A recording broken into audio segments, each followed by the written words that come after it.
Welcome to Code Your English, the home to learn and grow fast. Hey everyone, and welcome to today's episode.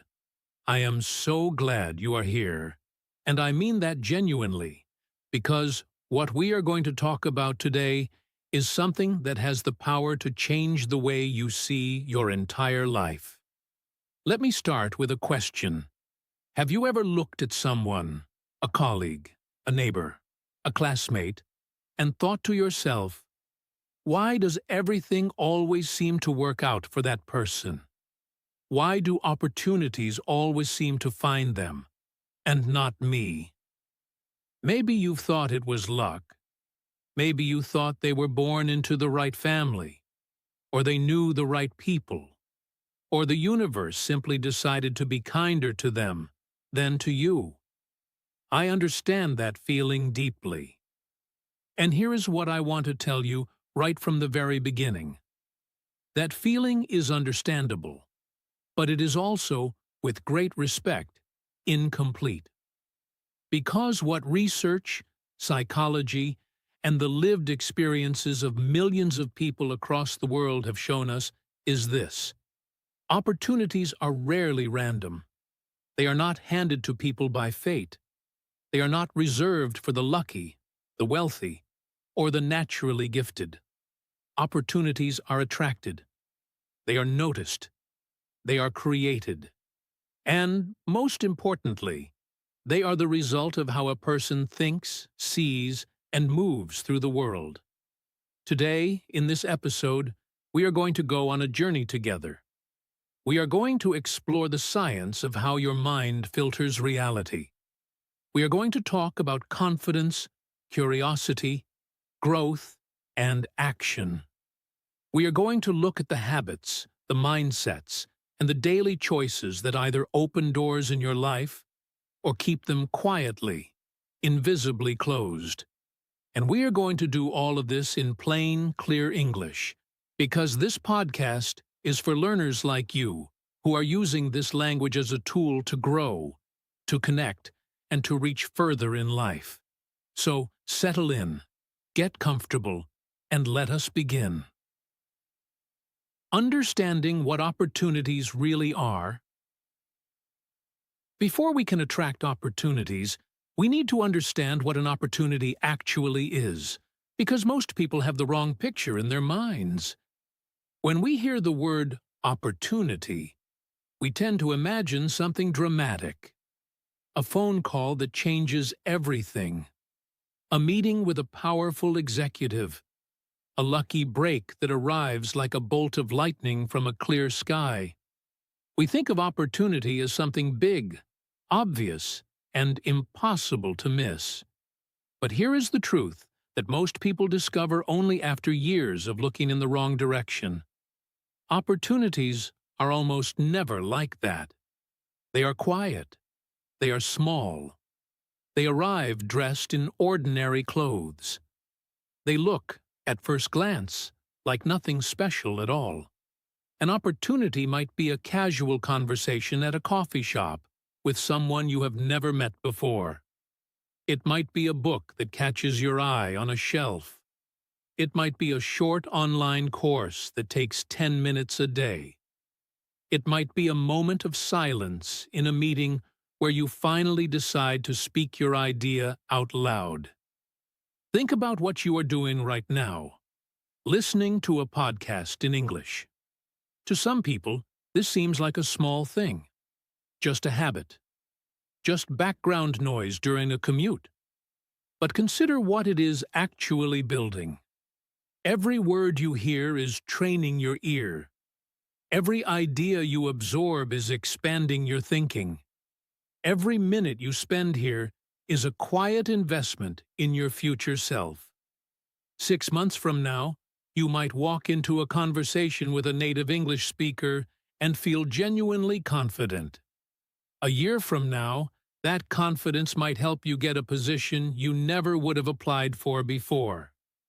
3 years from now, you might find yourself working in an international team, traveling to places you once only dreamed of, or simply connecting with people in ways that would have been impossible before.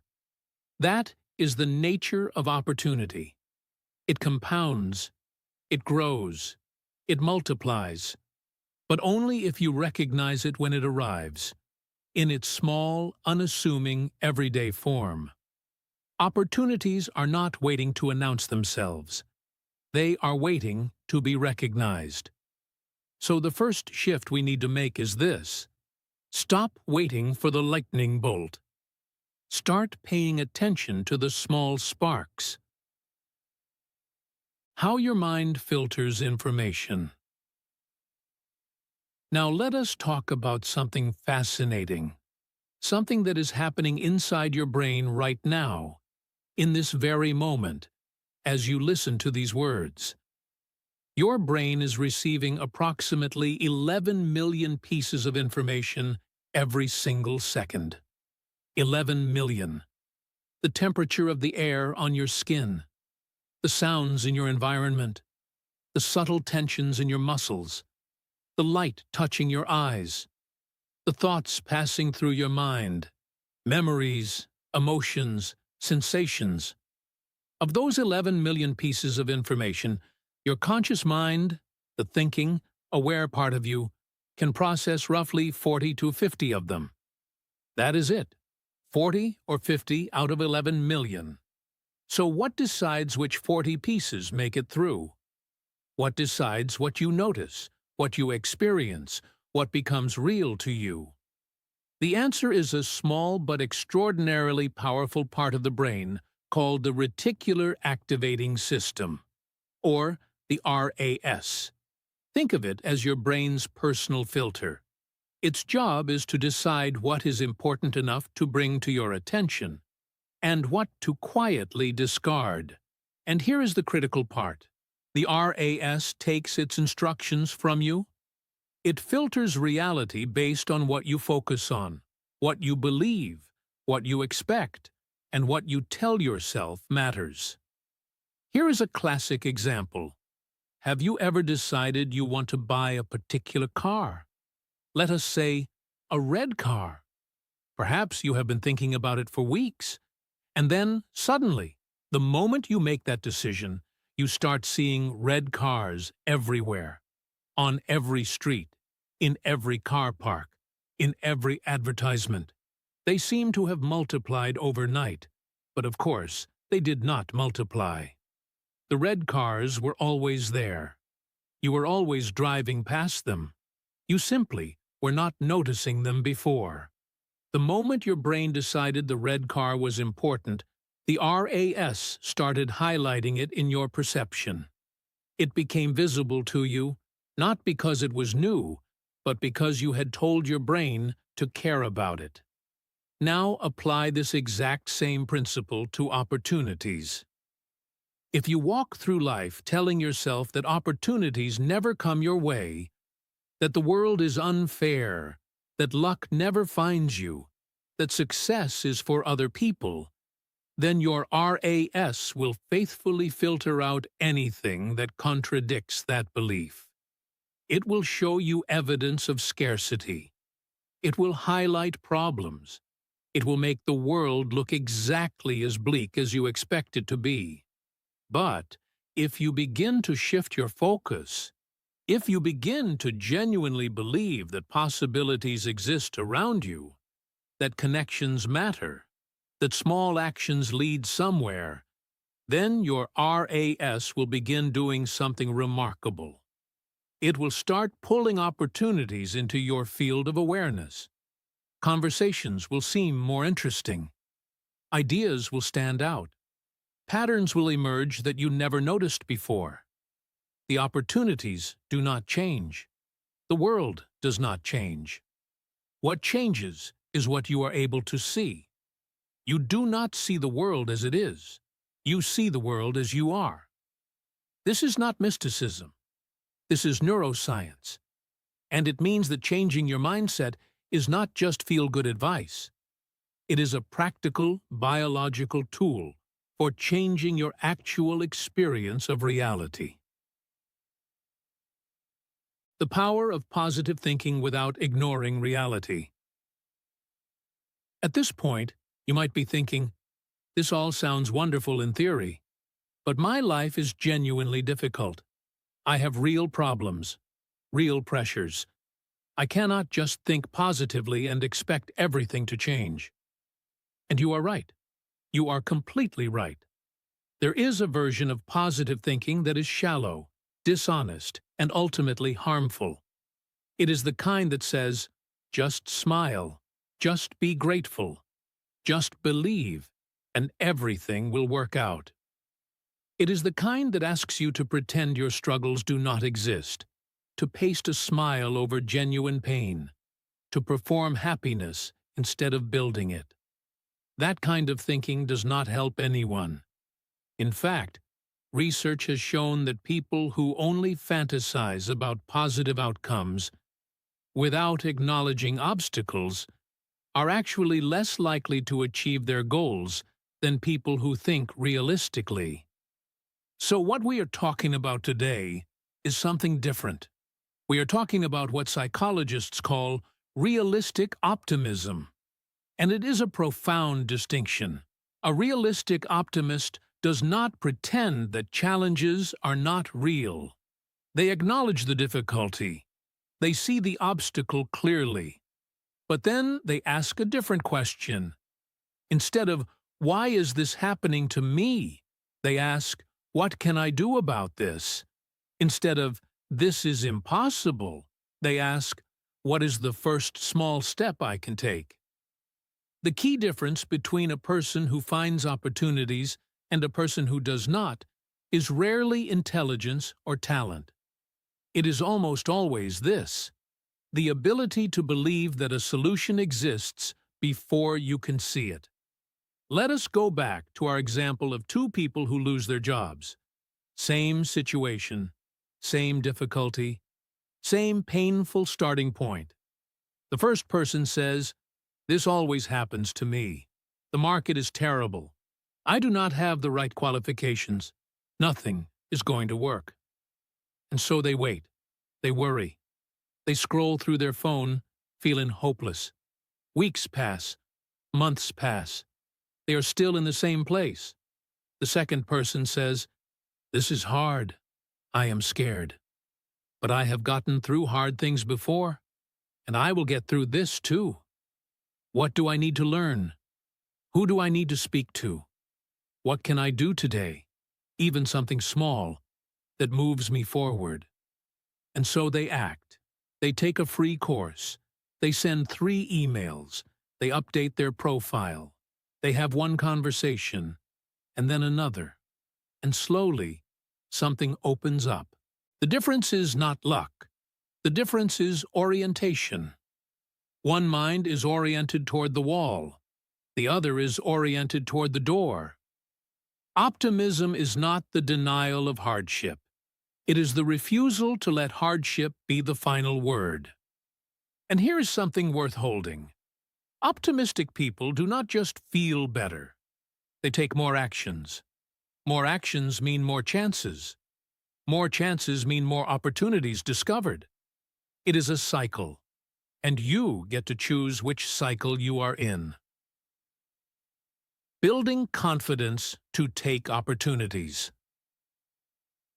Let us talk about confidence, because this is the place where so many people quietly give up on opportunities before they even begin.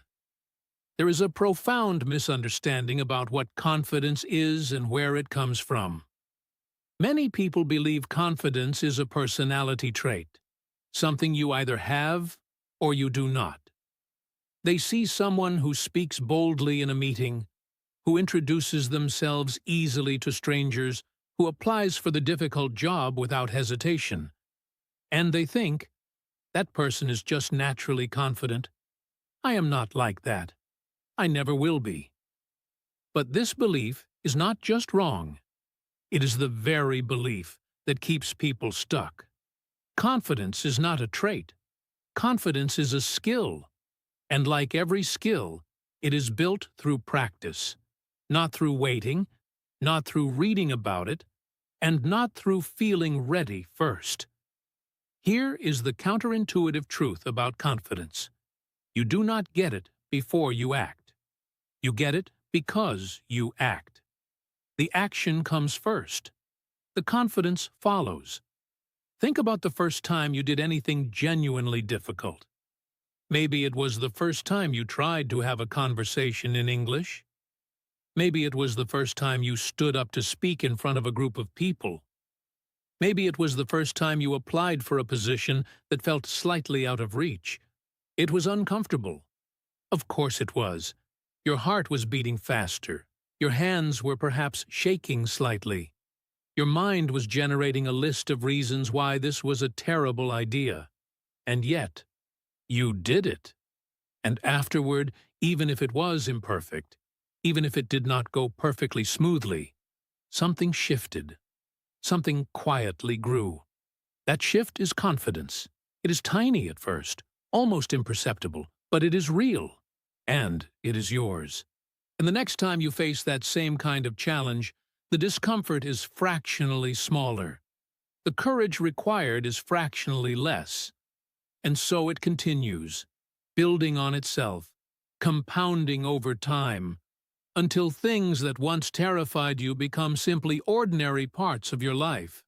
So what does this mean in practice? It means starting small. Deliberately, intentionally small.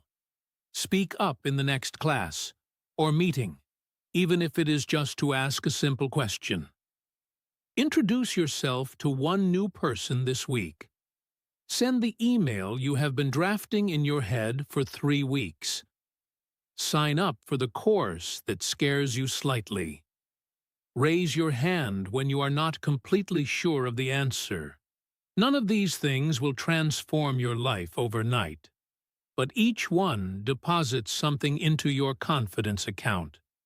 And over time, those deposits accumulate into something remarkable.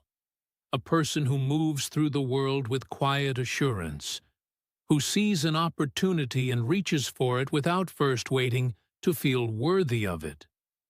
Confidence is not the absence of fear.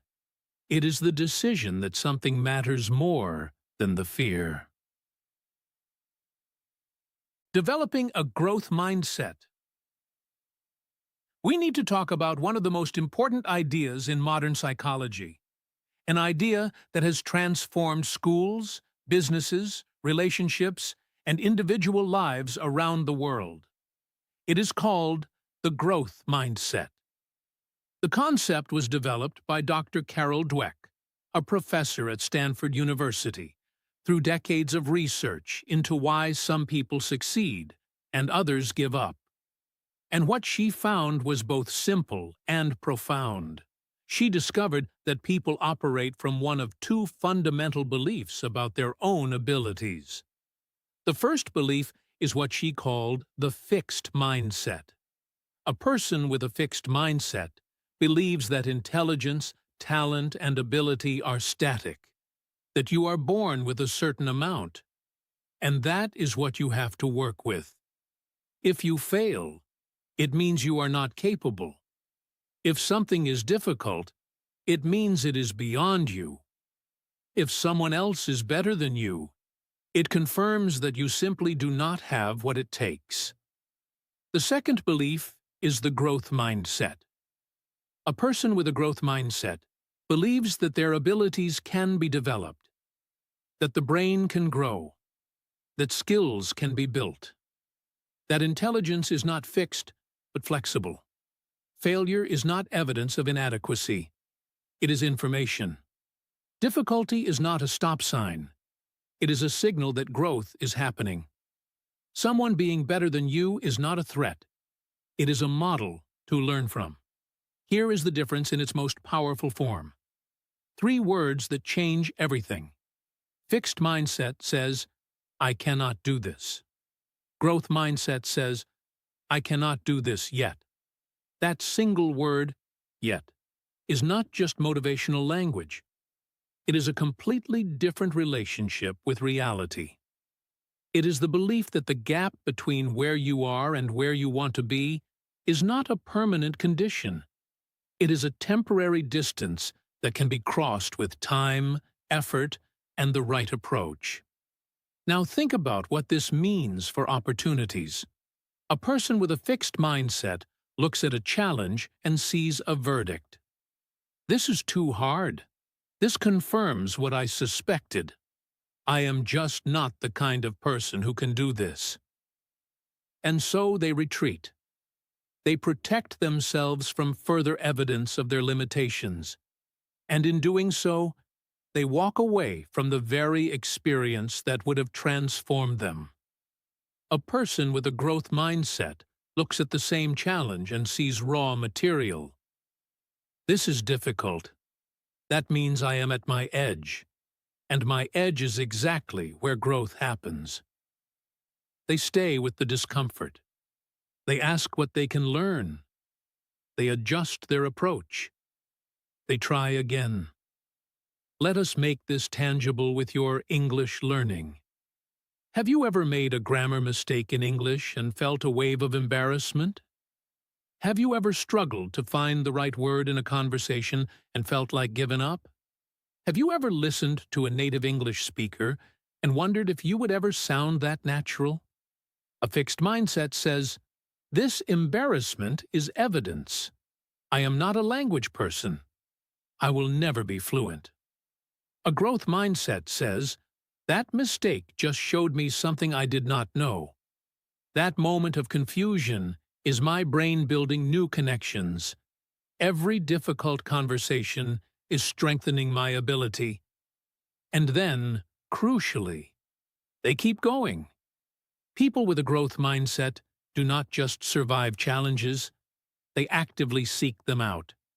Because they understand a secret that fixed mindset people miss. Challenges are not the enemy of progress.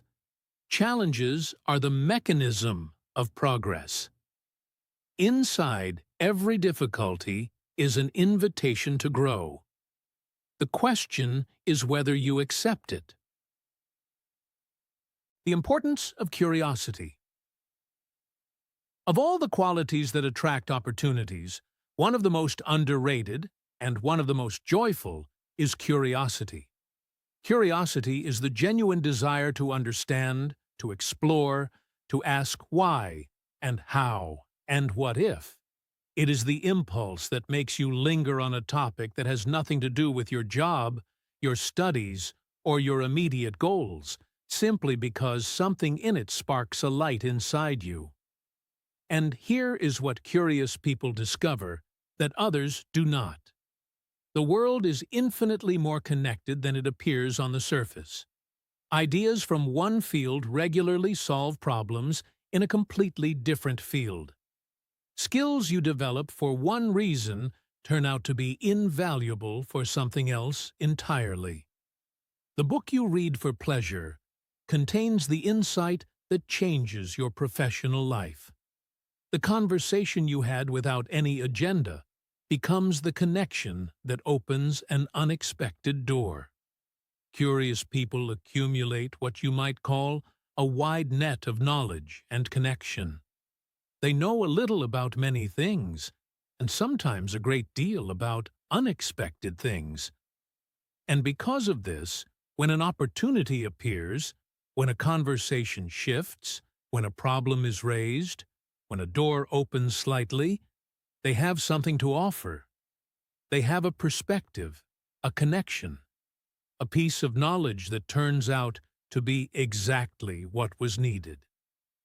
Think about the people you admire most, the ones who always seem to have something interesting to say, who connect ideas from different worlds, who seem energized rather than drained by new challenges. Almost certainly, they are deeply curious people. They read widely. They ask genuine questions. They listen with real attention, not waiting for their turn to speak, but actually trying to understand what someone else is saying. Curiosity also has a direct relationship with the English language specifically. Every time you encounter a word you do not know and look it up, that is curiosity working for you. Every time you watch a documentary in English on a topic outside your comfort zone, or listen to a podcast about something unfamiliar, you are not just learning English. You are expanding the map of what you can engage with, think about, and contribute to. Here is a practical exercise I want to invite you to try. Every morning, ask yourself one genuine question. Something you actually want to know. Something you find genuinely interesting. It does not need to be important or useful. It just needs to be real. And then spend a few minutes following that curiosity wherever it leads. You may be surprised by where it takes you. Curiosity is the compass that points toward opportunities you did not even know existed. Surrounding yourself with the right people. There is a saying that has been attributed to many different people over the years, but its truth remains consistent regardless of its origin. You are the average of the 5 people you spend the most time with. Now, this is not a mathematical formula. It is a metaphor, but it points at something real and important about human nature. We are profoundly shaped by the people around us. Their beliefs become part of our beliefs. Their habits influence our habits. Their expectations of themselves and of us quietly set the ceiling of what we think is possible. If you spend most of your time with people who believe that life is fixed, that the system is rigged, that effort is pointless, that dreaming leads to disappointment, then over time, those beliefs will seep into you. Not all at once, gradually, almost invisibly, like slow water carving stone. But the reverse is also true. If you spend time with people who are curious, who are building something, who are learning constantly, who approach setbacks with resilience rather than resignation, then their energy and their standards begin to shape yours. You start to see more possibilities. You start to expect more of yourself. You start to take actions that you would not have taken before, simply because the people around you have normalized those actions. And here is something equally important. Opportunities almost always travel through people. Not through algorithms, not through luck, not through waiting in the right place, through human connection. A friend mentions a position that was never advertised publicly. A mentor introduces you to someone who changes the direction of your career. A stranger in a conversation shares an idea that becomes the seed of something significant in your life. This means that building genuine relationships, not networking in the transactional, business card collecting sense, but forming real human connections based on mutual interest, shared values, and authentic curiosity about each other's lives, is one of the most powerful things you can do for your future. And again, this connects directly to your English learning. Every time you practice your English with a real person, every conversation, every exchange, every moment of genuine communication, you are not just practicing a language. You are expanding your network. You are entering new social worlds.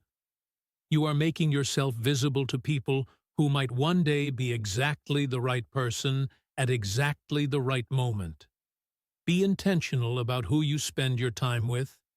Seek out people who challenge you gently, who celebrate your growth, who hold you to a higher standard, not by criticizing you, but by inspiring you. And equally, be that person for others. Because the most magnetic thing in any room is someone who makes the people around them feel more capable of becoming who they want to be. The right relationships do not just support you. They expand the boundaries of what you believe is possible for yourself. Taking action, the bridge between thinking and results. We have covered a great deal of ground together in this episode. We have talked about the nature of opportunities, about how the brain filters reality, about optimism and confidence and growth mindset, and curiosity and relationships. All of it is important. All of it is real. And none of it, absolutely none of it, matters without this. Action. Here is one of the hardest truths about personal growth and opportunity. Thinking about change and actually changing are not the same thing. Understanding why opportunities come to some people and not others is fascinating and useful. But understanding it does not generate opportunities. Acting on it does. We live in a world that rewards contemplation.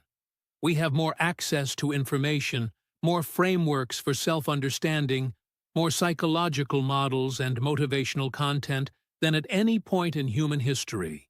And yet, for many people, all of that input stays exactly where it entered, in the mind. It is absorbed, appreciated, even discussed with friends, but it does not move from thought to action.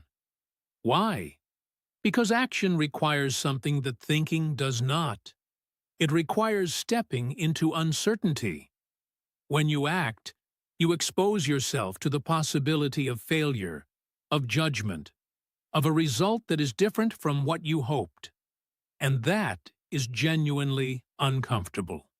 The mind, which is extraordinarily skilled at self-preservation, will generate 100 reasons why now is not quite the right time. Why you need a little more preparation. Why you should wait until you feel more ready. But here is what the mind does not tell you. You will never feel fully ready. Readiness is not a feeling. Readiness is a decision. There is a metaphor I find deeply useful. Imagine a car sitting still in a driveway. You can think about where you want to go. You can study the map in extraordinary detail. You can plan the perfect route. Imagine the destination. Read reviews of every stop along the way. But as long as the car is parked, you are going nowhere. And here is the thing. You cannot steer a parked car. The steering wheel only works when the vehicle is in motion. Movement creates options. Movement creates feedback. Movement creates the conditions in which opportunities can find you. The opportunities you are hoping for are not waiting for you to feel ready. They are waiting for you to start moving. Now, action does not have to mean dramatic, life-altering leaps. In fact, the most sustainable and powerful form of action is almost always small and consistent. What experts call micro-actions, tiny steps taken regularly, without fanfare, are what produce the most significant long-term change. What is one email you have been meaning to send? Send it today. Not perfectly, just honestly. What is one skill you have been meaning to develop? Spend 15 minutes on it this evening. What is one conversation you have been avoiding? Have it this week. What is one application, one proposal, one introduction you have been putting off? Do it before you have time to talk yourself out of it. I have spoken with many people over the years who look back at the turning points in their lives, the moments when everything shifted. And in almost every case, the turning point was not a dramatic revelation or a piece of luck. It was an ordinary action taken on an ordinary day. A decision made before the doubts arrived. A step taken before the path was clear. The path becomes clear by walking it, not before. You cannot think your way into a new life. You have to act your way into a new way of thinking. Daily habits that train your mind for opportunities. Everything we have discussed in this episode, the mindset shifts, the neuroscience, the philosophy, all of it ultimately lives or dies in the daily choices we make. And daily choices, repeated consistently, become habits.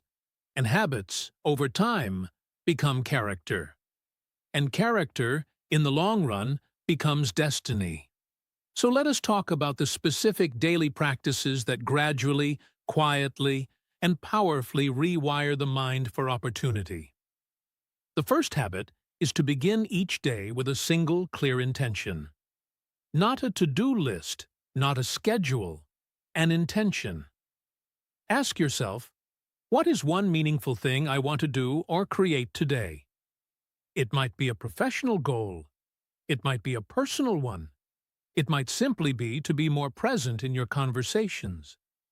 Setting this intention anchors your RAS, your brain's filter, toward possibility from the very first moment of the day. The second habit is to write your ideas down. Every one of them.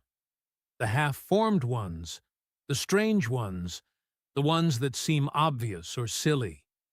Get them out of your head and onto a page or a screen. The act of writing an idea gives it substance. It makes it real enough to examine, develop, and eventually act on. Many of history's most significant achievements began as a note scribbled in a margin. The third habit is to learn something new every single day. It does not need to be large. One new vocabulary word in English. One new concept from a field outside your expertise. One new fact about the world. The cumulative effect of this kind of daily learning is extraordinary. Over a year, you will have added 365 new ideas to your mind. Over a decade, you will have become a genuinely broader, more capable, more interesting human being. The fourth habit is gratitude, not as a passive feeling, but as an active daily practice. Each evening, identify 3 specific things that happened during the day that were genuinely good. Not generic, I am grateful for my health, but specific. I am grateful for the interesting conversation I had with my colleague this morning, and for the moment I understood a difficult grammar rule, and for the fact that the sun was warm when I walked outside at noon. Specificity makes gratitude real, and real gratitude shifts your brain's baseline toward noticing the positive, which is precisely the mental orientation that allows you to see opportunities. The fifth habit is reflective learning from mistakes. At the end of each week, rather than cataloging your failures with shame, sit quietly for 5 minutes and ask, what did I attempt this week that did not go as planned? And what did that teach me? This practice slowly, consistently shifts your relationship with imperfection. Mistakes stop being evidence of your inadequacy and start being data for your development. The sixth habit is to initiate at least one new conversation each week with someone you do not know well or at all. This is not about networking in a calculated sense. It is about genuine curiosity, asking someone about their life, their work, their perspective. Every new person you genuinely engage with expands your understanding of the world and increases the network through which opportunities travel. And the seventh habit, perhaps the most powerful of all, is to take one small risk every single week. Not a reckless risk, a considered one. Apply for the role that is slightly above your current level. Send the message to the person you admire. Share your creative work even when it is not yet perfect. Volunteer for the project that makes you a little nervous. Each small risk desensitizes you to the discomfort of uncertainty. And that desensitization is the foundation of a life of expanding possibility. You do not rise to the level of your goals. You fall to the level of your habits. Build habits worthy of the life you want. Common mindsets that block opportunities. We have spent most of this episode talking about what to build, the mindsets, habits, and practices that open the door to opportunity. But now, I want to turn the lens in a different direction for a few minutes. Because for many people, the real obstacle is not what they have not yet built. It is what is already there, invisible, automatic, deeply familiar, quietly standing in the way. Let us talk about the mindsets that block opportunities, not to criticize the people who hold them, but to name them clearly enough that you can recognize them when they appear in your own thinking.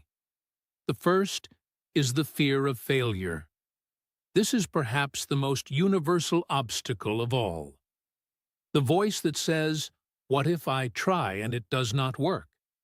What if I invest time, energy, hope, and then fail?" This fear is so powerful because failure is genuinely uncomfortable. But here is what this fear does not tell you. The people who succeed most consistently are not the people who fail least.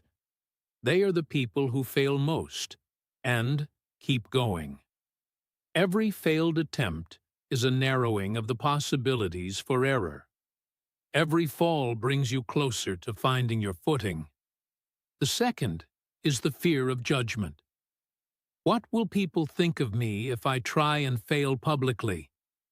What if I speak in English and make mistakes in front of others? What if I raise my hand and give the wrong answer?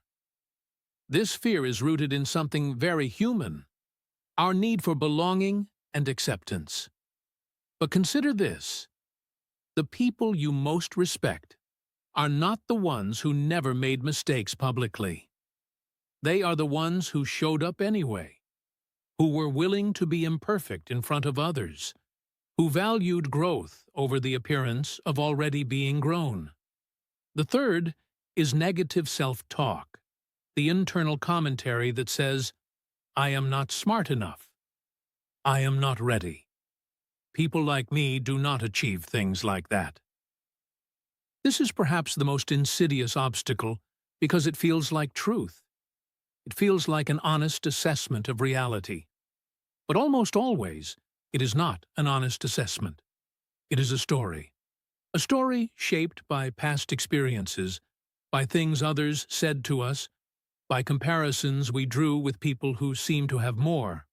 And stories, unlike facts, can be rewritten.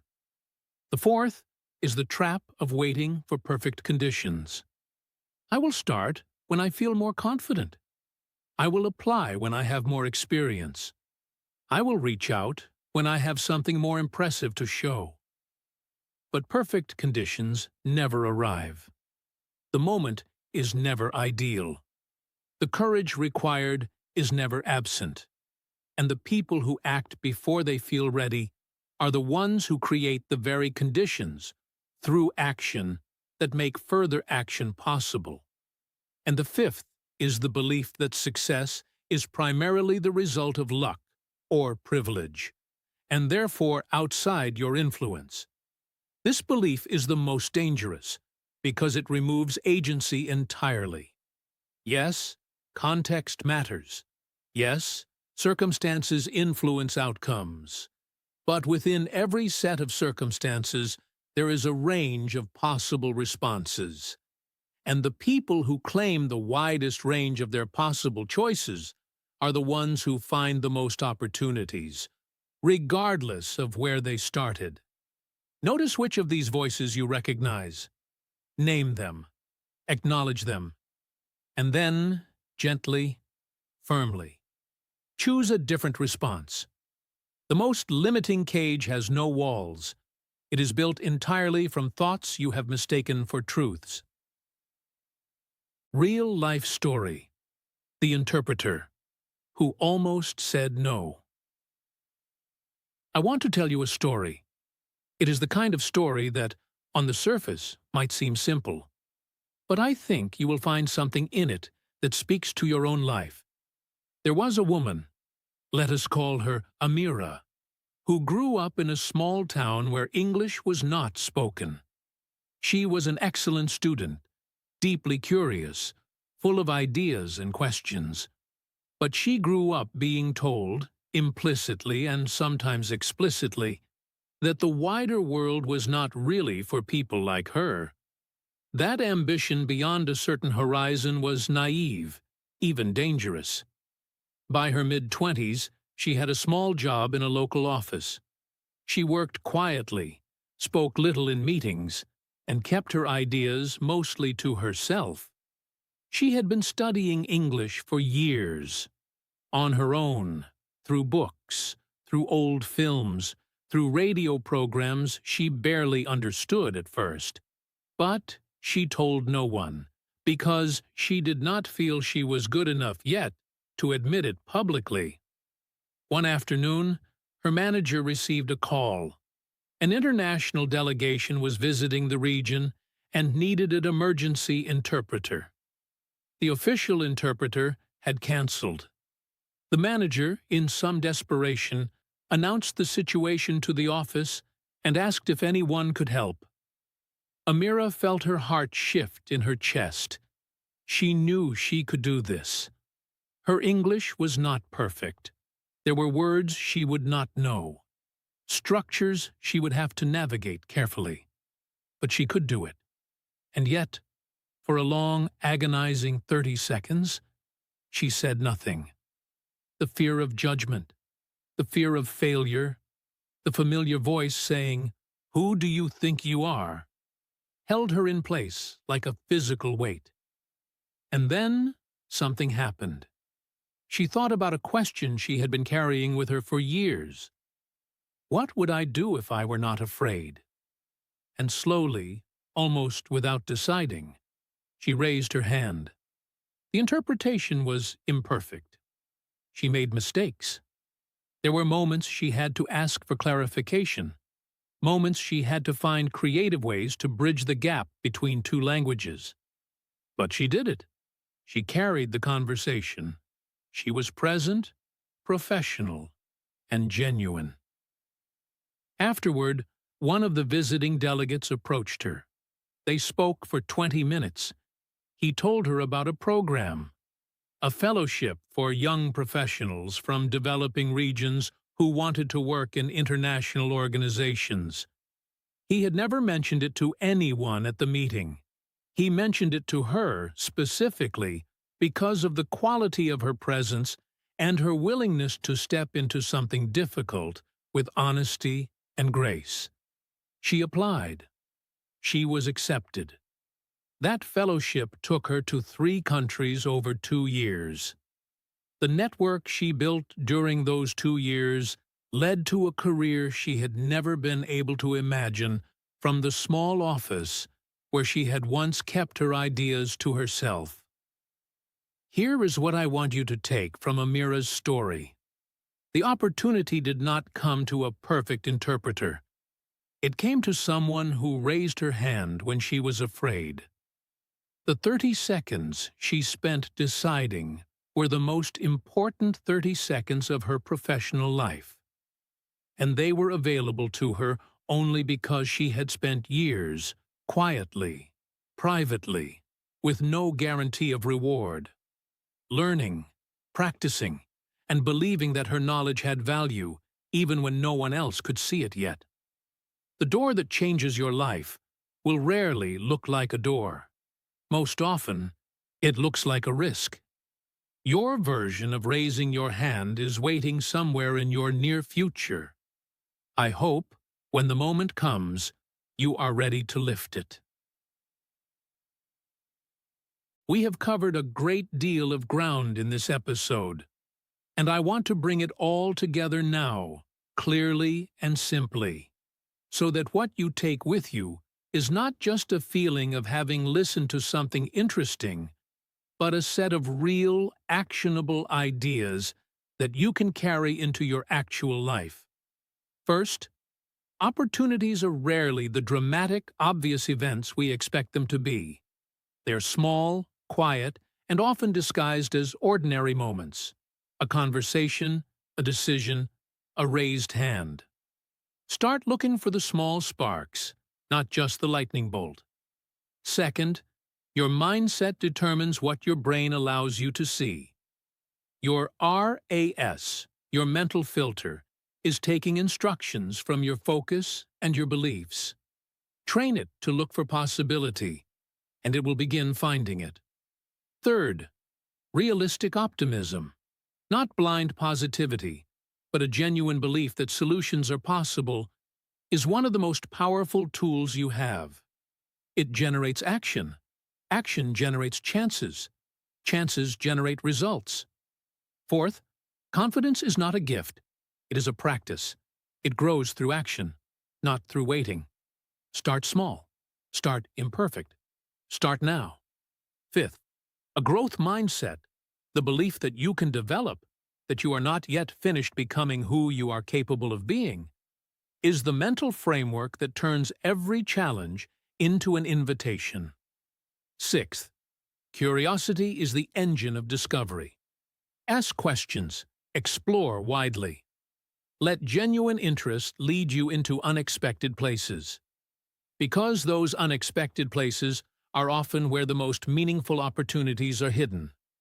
Seventh, the people around you shape what you believe is possible. Be intentional about the relationships you cultivate. And remember that opportunities most often arrive through human connection. Eighth, action is the bridge between everything you have learned today and the life you are trying to build. You cannot steer a parked car. Move, even slightly, even imperfectly. Move. And finally, build the daily habits that train your mind over time. Small, consistent practices compound into profound transformation. One day at a time. One choice at a time. Before I close, I want to leave you with a question. Not a rhetorical one. A real one. A question I would like you to sit with tonight, or tomorrow morning, or the next time you have a quiet moment. What opportunity might be waiting around you right now that you have not yet noticed because you have not yet trained your mind to see it? As we close today's episode, I want to say something directly and sincerely to you. You are doing something that takes real courage. Learning a language as an adult, especially one as nuanced as English, is not easy. It requires patience when progress feels invisible. It requires resilience when you make mistakes. It requires the willingness to be imperfect, publicly, in front of others. And you are doing it anyway. That is not a small thing. That is the essence of what we have been talking about today. That is a growth mindset in action. That is confidence being built one episode, one conversation, one new word at a time. Here is what I hope you take away from today. Not as a concept, but as a lived commitment. Choose one idea from this episode, just one, and apply it today. Not tomorrow. Not when you feel ready. Today. Send the message. Start the habit. Ask the question. Raise your hand. Take the first small step towards something you have been quietly wanting to do. Because here is what I know to be true, having observed it in hundreds of people across many different walks of life. The opportunities you are looking for are not somewhere else. They are not reserved for other people. They are not waiting for a better version of you that does not exist yet. They are here, right now, around you and inside you. The only thing that needs to change is the lens through which you are looking. The opportunities you are searching for may already be surrounding you. The first step is simply training your mind to see them. Thank you for spending this time with me today. Thank you for choosing to invest in yourself, in your language, in your future. It matters more than you know. Until next time, keep learning, keep growing, and keep moving forward.